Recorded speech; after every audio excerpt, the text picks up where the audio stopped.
This is one that I would actually love to talk about. We got a video called How Porn Hijacked a Generation. Yeah, it absolutely did. It's actually pretty awful. I'll actually talk about personal experience with struggles with porn at the end of this video, but people like Terry Crews have openly talked about how severe porn addiction is, but let's talk about how it happened. Every second, over 28,000 people press play. It's one of the fastest moving, most global experiments ever unconsciously conducted. Since the start of this video, hundreds of thousands more have joined them. It's a surf fight of hedonistic pleasure. Maybe you're one of them. And if you want to know something crazy, the #1 most viewed hentai video of all time on Rule 34, which is a very prominent website, is a 6-minute long video of a woman getting f***ed by a horse. And this video has 20.5 million views. So if you can see how porn is going to set your mind to unrealistic expectations, as well as get you to jerk off to some really weird shit, that should be a clear-cut sign setting you down the path of jerking it to horse fucking. Pretty fucking nuts. Maybe you tell yourself, it's harmless, everybody does it, it's just entertainment. Must have been terribly hard. It was. I felt completely alienated by not just the world, but my family and the people. You also don't want to know what the #1 porn video on Pornhub is either. It really does send you down some very, paths of depravity Around me. But what if it's not? There's so much. How do you know? Because I research porn addiction all the time to kind of make people understand the damages that can do towards your life. I believe that breaking porn addiction is harder than caffeine, harder than drugs, nicotine, cocaine, meth. I think porn is the hardest addiction to kick once you've actually begun it. And I don't believe that people nearly talk about this enough. As a guy who's also previously suffered from porn addiction for many, many, many years, gacha games being the leading cause of that, it's very bad. Because it's so easy to do, it's so widely available. It's awful. It is very, very, very awful. But no, I've been talking about the dangers of porn addiction for several years now. Access, and I'm worried about that for young people too. What if, beneath the surface, something much bigger is happening? I realized myself going on it more and more frequently. It started to change the way I saw people. Something that most people never stop to think about. Sorry. Oh, don't cry. $1 billion industry with one simple goal: to keep you coming back. We live in a pornographic culture. And whether you realize it or not, you're already part of the machine. Whether it's the music you listen to or the content you watch, they will find a way to get you. You start out with tame stuff, and little by little, you go up to more and more extreme acts. So the real question isn't whether you've seen it, it's whether you've ever stopped to wonder, how did we get here? I've lost my... I think if anybody wants a very clear-cut example to know if you've already started to get pretty bad, I want to remind you, when you first started watching porn, you'd be able to jerk off and come by just seeing an image of something. And now you're at the point where you need a 30 fucking minute voice dialogue video with plot and lore before you are able to come. And it takes you longer and longer and longer and longer. If you've already gone that route and you just need more and more and more stimuli, that's when you should understand that your brain is beginning to be wired to only be able to jerk off to insane shit.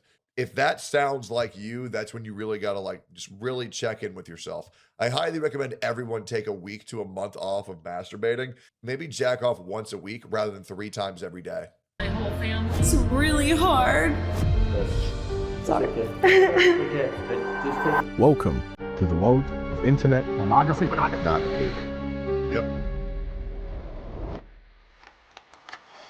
5,000 years ago, in Mesopotamia, naked figures were carved into clay and then buried in the dirt. 1839, photography is born. A shoeshine boy and his customer were the first people to be photographically recorded. And almost instantly, someone turns the lens towards a naked woman. A single image, pressed into metal. Rare, expensive, and usually kept hidden. 1953, Playboy. 50,000 copies sold. What was once hidden now sat on shelves. When Playboy began, the limit in terms of circulation of a specialized I just read those for the articles, guys. magazine with a few hundred Just for the thousand. articles. No, it's obvious it's possible today to put out a book and have a circulation of many millions. Hey, Ralph, how much is a copy of Orgasm? Just put them in a bag, will you?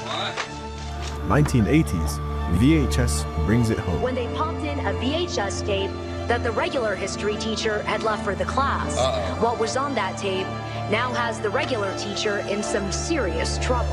Late night TV blurs the lines even further. I just wanted to know what you use on your legs. Use any cream or anything like that because it looks so silky and so soft. Then, the internet. Here we go. It all goes downhill from here. The internet is for porn, so what is it? The internet is for porn. The internet is for porn. So grab your dick and double click for porn, porn, porn. That song has been burned into my head. Even when I was like a kid, bro. Everybody know the internet is for porn song. Here. And there was a time when the internet felt innocent. It did. I remember, yeah, funny cat videos. But like, dude, now there are children whose career plan at like 6th grade is when the moment they turn 18 to become porn stars. And if that doesn't show you how much it's obliterating our brains, it's insane. It obviously is insane. YouTube was cat videos, birthday surprises, and epic fails. It wasn't about going viral. It was about sharing moments. All right, so here we are in front of the elephant, and that's pretty much all there is to say. Isn't that me at the zoo guy? Didn't he kill like 8 women? Or is that a different guy? He looks just like him. Then came Instagram. Instagram allows users to share and alter photos taken with their mobile phones. You can also take a new picture, change it up, and then easily share it with friends. But in 2012, Facebook bought it, and everything changed. Instagram, a company with only 13 employees, bought today by Facebook for $1 billion. Damn. Because now the goal, it wasn't just connection, it was growth. And when you look at a company bought for $1 billion that has no revenue, it's a free service, you have to step back and say, whoa, wait a second. Yep. What's this all about? Instagram regularly recommends sexual videos to teenage accounts that appear interested in racy content. And by the time TikTok had arrived, the game had changed completely. Every interaction you have with a video trains it more on your preferences, and because those videos are so short, it can gather a lot of data about you very quickly. What started as dance trends and lip syncs quickly became something else. I mean, today, the average feed is flooded with content that's not quite porn, but not that far off either. It's everywhere. And I never realized until my husband said, I was like, why don't you want to be on social media? He's like, because it's all softcore porn. Yeah, it is. Open Instagram, scroll through TikTok, watch a few music videos. Within minutes, you'll see it. Fitness content, fashion hauls, dance. And the worst thing is, you won't realize how much it's damaging your life until you try to have sex with your girlfriend or your wife, and you realize you've overstimulated your brain to where you can no longer procreate because you have erectile dysfunction, because the only way you can get off is by having 4 different videos open at the same time, and you need to see horses fucking and minotaurs fucking and dinosaurs having sex with school buses in order for you to come. You're overwiring your brain and you are making yourself sterile. You really are. Trends, it's very subtle, not explicit enough to be flagged, but provocative enough to hold your attention. I'm trying to get away from that, but every time I open my phone, I see something sexual, and bro, it makes it 10 times harder. Oh, bro, that's why gacha games completely fucking ruined my brain. It was literally just sexy ass women wearing no clothes fighting bad guys over and over and over again. It was wrecking my fucking brain. You see, platforms run on algorithms. Algorithms chase engagement. Engagement skyrockets with sexualized content.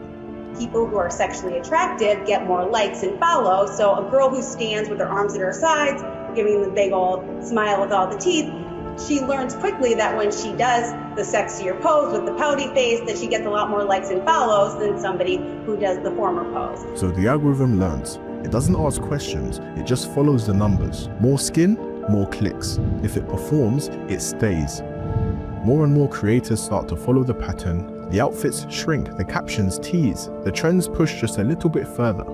Yep. I definitely think we've been... This was what was incredibly sad for me to watch Sophia witness. So in case you guys don't know this, so Sophia has never used a filter. She's never gotten plastic surgery. She's never done any nudity. She's never done any porn, no OnlyFans, no Fansly, none of that shit ever.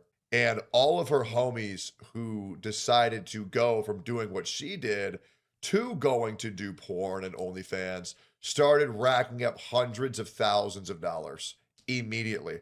But she just could not do it. She found it fucking disgusting. And it's really sad because being a good, honest woman as a content creator, it will get you fucking nowhere. Like, she takes photos. I mean, this chick doesn't wear any makeup at all. You know what I'm saying? And I love that. I think my fiance is the most beautiful woman on the entire planet, right? But like, you know, no makeup at all, no blush, just freckles, just a god to like a honest to goodness, beautiful, normal, kind, not crazy woman. She is the most beautiful person on earth to me. But the problem is people these days are like, oh, dude, I need him to have the Asian-like appearance. They need 18 pounds of mud. They need 40 pounds of prosthetics in their body. And she needs to know how to role play as a tarantula. Otherwise, I can't come. And the worst thing is, I used to be that way too. I understand how you get that way.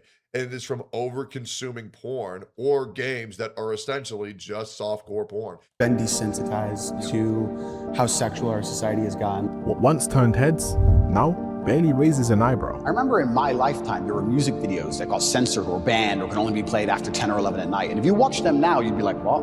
For what? What is that, a bikini? Like, it's nothing. It's amazing how quickly it has degenerated. The more we see it, the less we react. The less we react, the more it spreads. If you want to know how much porn has brainwashed our generation, go to any gym. Legit. Go to any gym in the United States and just look at what the women are wearing. Like, I'm sorry. If you are a woman, hold up, look at this. Gym booty shorts.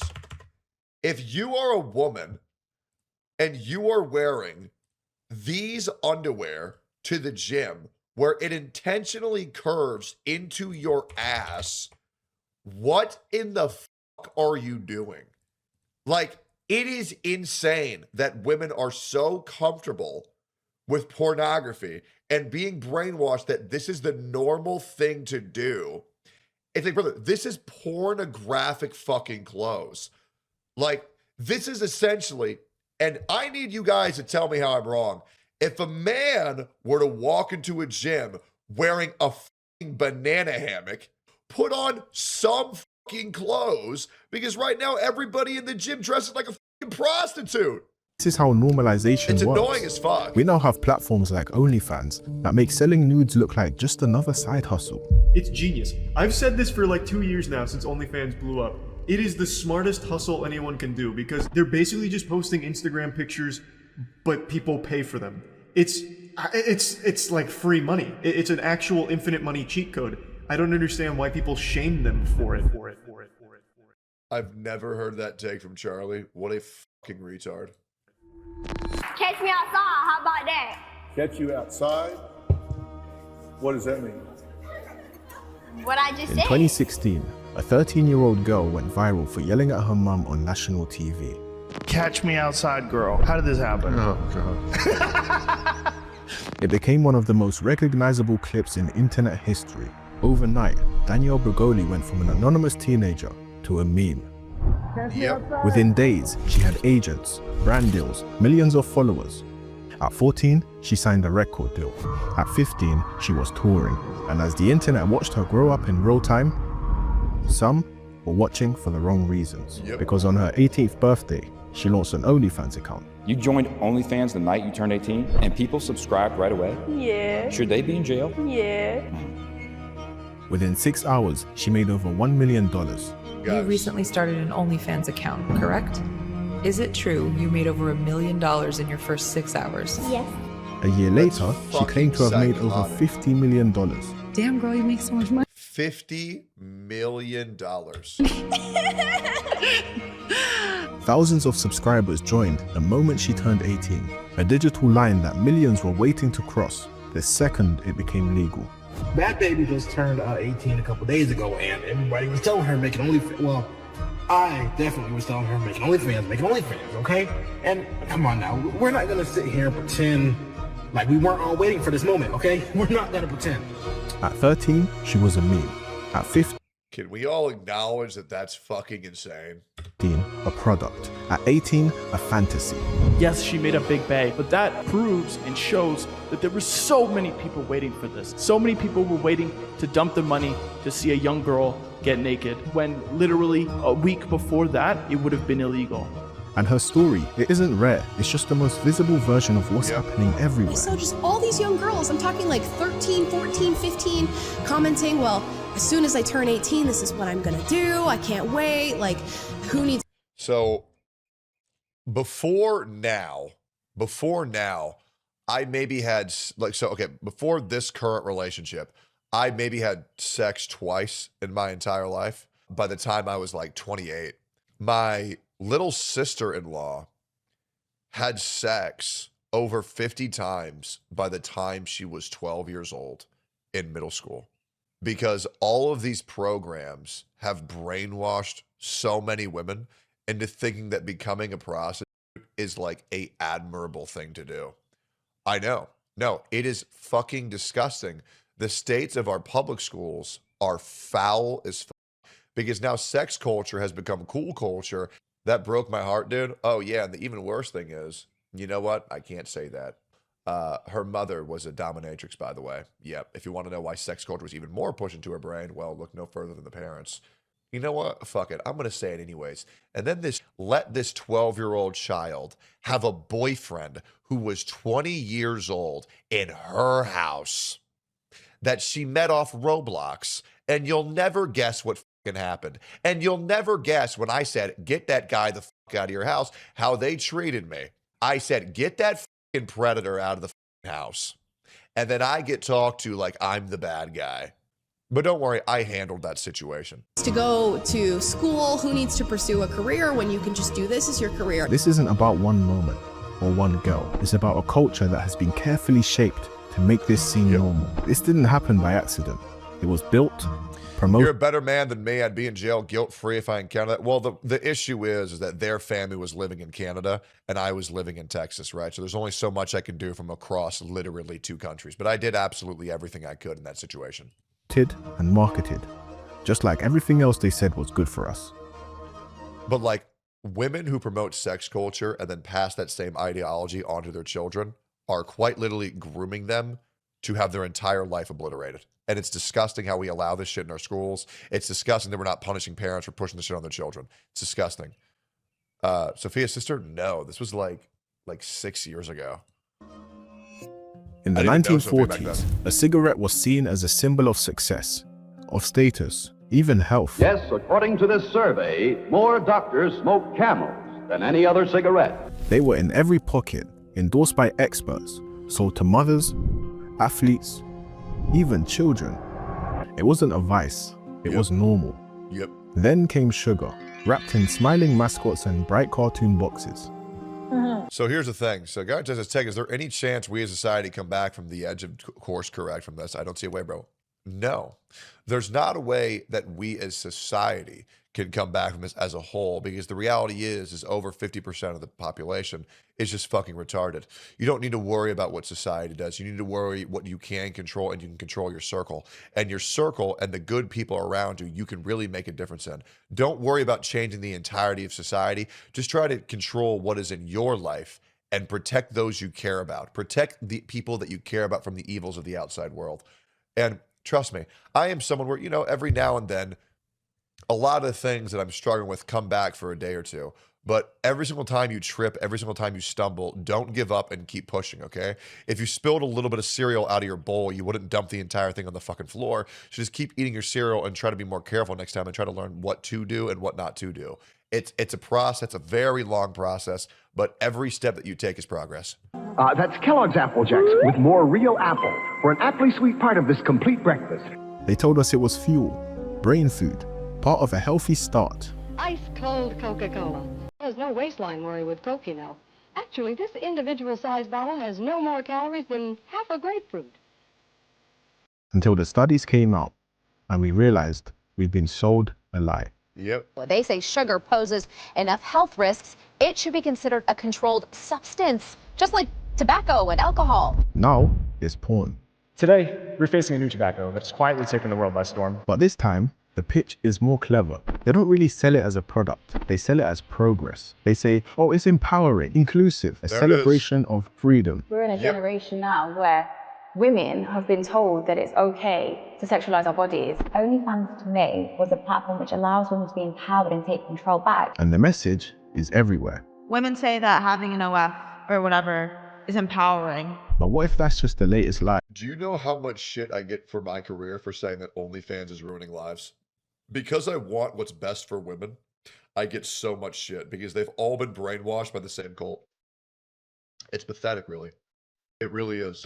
What if we're watching a public health crisis in real time? In that first generation of kids who grew up having, going through puberty and having access to high-speed digital porn online. Because what happens when a generation learns about intimacy from content that was designed to exploit them? Not only do they not know how to process that very well, but they begin to believe that this is how they're supposed to behave when they go on their first dates. What happens when boys associate arousal with strangers on a screen instead of a real connection? You know, when you have a woman lying in bed in lingerie and you're in the bathroom looking at the computer, something's wrong. We used to believe smoking was harmless because the packaging looked clean, because doctors said it was fine, because everyone did it. Just as cigarettes are poison for the lungs, researchers are finding pornography is poison for the eyes, the soul, the sexual conscience. It's the brain. It is fucking up your brain wiring. It is. There's been many studies that prove this. So ask yourself, what does porn look like today? It's everywhere, it's free, it's normal, and it's rewiring millions of brains in silence. Yep. AI Every time you see something sexual, your brain rewards you. A small hit of dopamine, not a flood, just a spark. But the brain learns fast. Over time, it begins to associate certain types of content with pleasure, and it starts looking for more. This is called dopamine sensitization, a process where your reward system is trained to seek increasingly stimulating inputs. And just like with gambling or drugs, tolerance builds. The same content no longer gives you the same feeling, so you go a little further, then further again, until it becomes a normal part of your daily routine. There was a point in time, even in my life, where I could just sit there and scroll porn for like 8 to 10 hours a day. Legit. Like, it was so fucking bad. And I'm really hoping that this is sounding relatable to someone else who experienced the same issues that I previously experienced, because limiting the amount of porn I consumed was like the best decision I've ever made in my life. Right? I would just sit there and I would just scroll and scroll and scroll. I wouldn't even jerk off to it. I would just watch it. Right? It was like fucking hypnosis.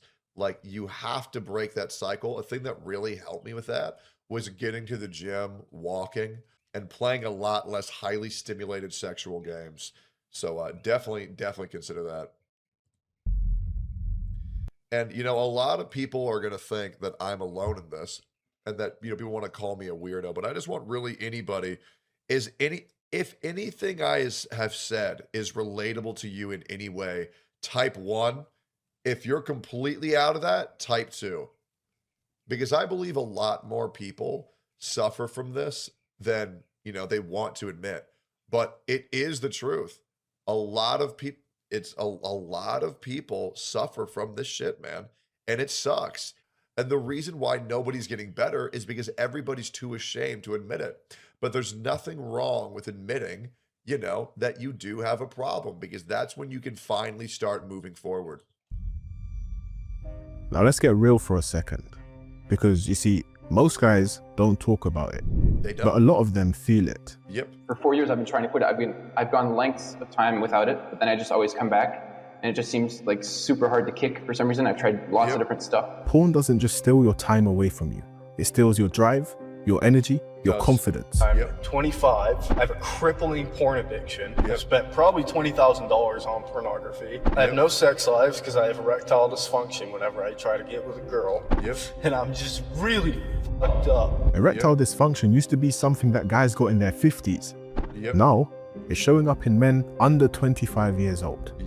This is unheard of. I couldn't get aroused of just a woman being naked in front of me. I had to think about her being railed, or 4 or 5 dudes ganging or running a train on her for me to even think Okay, I can get into the flow of this. Real intimacy starts to feel boring. Constantly she's telling me, I feel like you're not attracted to me, so she's getting frustrated, she's getting upset, she's getting mad, and I'm being embarrassed and shit like that, bro. And this shit is just like... But this doesn't just affect you. A recent study of 4,000 porn scenes that showed between 35 and 45% of all porn has scenes of extreme violence.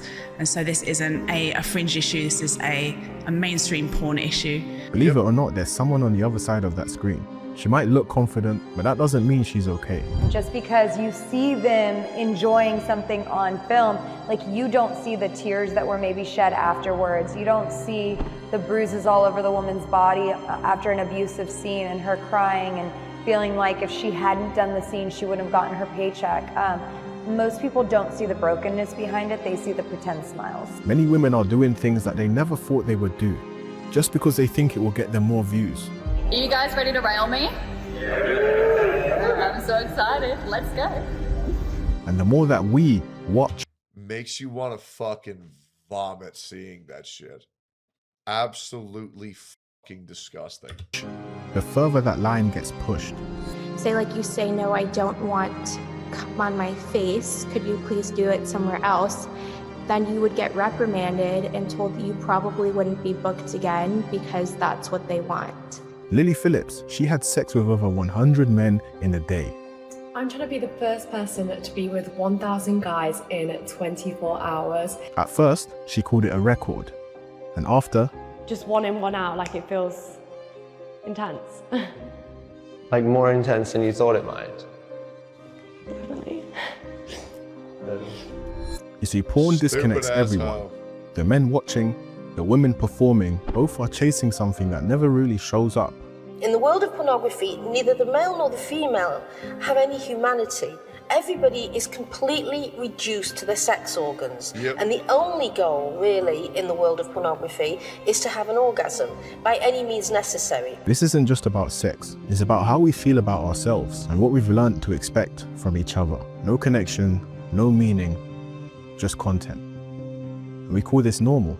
I'm fortunate to be alive today because there are many women in that business and men who battle with suicidal thoughts on a daily basis, and many of them do go through with it. And at some point, my hope is in 20, 30 years, after I'm probably dead, there'll be a movement where people are going to be so against this that they're going to go in the opposite direction. They're going to be returning to what it means to be a human being. You know, for years, my dirty little secret was that I was addicted to pornography. He was a professional athlete. Terry Crews, a Hollywood star, a symbol of strength and masculinity. But behind the image, Terry Crews was addicted to pornography. It's changed something in my brain. I know there was something that happened where I was like, I'm hooked. It nearly destroyed his marriage. The porn use led to me being unfaithful years earlier. She was like, I'm done with you. His mental health. I had to realize when I was depressed. I had to realize when I was sad about something or when I was feeling lonely. Because those were the times that Terry Crews is the fucking man. I was more likely to use pornography. His identity. I believed that I was more valuable than my wife as a human being because I was a man. And he's not the only one. I try to stay off of pornography, man. That's one of my biggest arch nemesis is pornography. Why? Because it just weakens me. My son or somebody one day came by, look, we used my phone for porn on the phone. Shit, dog. I just had to stop. It got really out of hand.